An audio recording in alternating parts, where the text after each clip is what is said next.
Hello friends, welcome to KHR rocking updates. AP EAMCET వాళ్ళు చూసుకుంటే web option process అయితే ఈరోజు అయితే లాస్ట్ డేట్ అనమాట.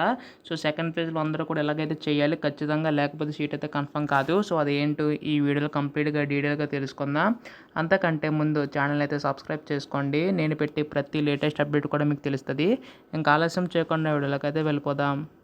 సో ముందుగా ఏంటంటే ఇక్కడ చూడండి, చేంజ్ ఆఫ్ ఆప్షన్స్ చూసుకుంటే 27/7/2024.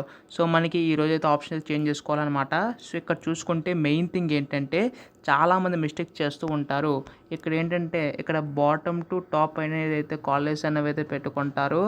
అలా పెట్టుకోవడం వల్ల ఏంటంటే మీకు మంచి ర్యాంక్ వచ్చినా కానీ కాలేజ్ అయితే ఒక చెత్త కాలేజ్ అయితే వస్తుంది. సో ఫ్యాట్ అనమాట ఇదైతే. సో అందుకోసమే చెప్తున్నాను. సో అందరూ కూడా టాప్ టు బాటమ్ అయితే పెట్టుకోండి. అండ్ మీ యొక్క ర్యాంక్ తగ్గట్టుగా టాప్ కాలేజ్ అయితే ఉండాలన్నమాట.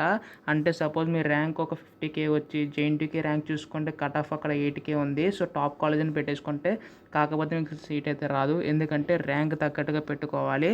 సో 50K ఉందంటే ఖచ్చితంగా మీరు ఒక 30K సంబంధించిన ర్యాంక్ సంబంధించి కాలేజ్ అయితే పెట్టుకోవాల్సి ఉంటుంది. అప్పుడు మాత్రం మీకు సీట్ వచ్చే ఛాన్స్ అయితే ఉన్నాయి.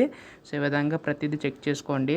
అండ్ చాలామంది మిస్టేక్ చేసేది ఎక్కడంటే వెబ్ ఆప్షన్స్ అనేవి పెట్టుకున్న తర్వాత ఫ్రీ అయితే చేయడం అయితే మర్చిపోతారు. ఫ్రీ అయితే చేసుకోండి. అంటే మీరు ఏంటంటే మొత్తం కూడా వెబ్ ఆప్షన్స్ పెట్టుకున్న తర్వాత ఇంకా ఫైనల్ అనుకుంటే మాత్రం ఫ్రీజ్ చేయండి, లేదంటే ఆటోమేటిక్గా ఫ్రీజ్ అయిపోతుంది. సో చేయడం వల్ల అయితే ప్రాబ్లం అయితే ఉండదని చెప్పేసి చెప్పడం అయితే జరిగింది. సో ఇక్కడ నెక్స్ట్ చూసుకుంటే మనకి ఇంకా సీట్ అలాట్మెంట్ అయితే మనకు 30వ తారీఖున రిలీజ్ చేస్తారు. సో ఎవరికి ఎప్పుడు ఏ కాలేజ్ వచ్చిందో ప్రతిదీ కూడా మన ఛానల్ మీకు అప్డేట్ చేయడం అయితే జరుగుద్ది. సో అందుకోసం వెంటనే ఛానల్ అయితే సబ్స్క్రైబ్ చేసుకోండి. So thanks for watching guys. Bye now.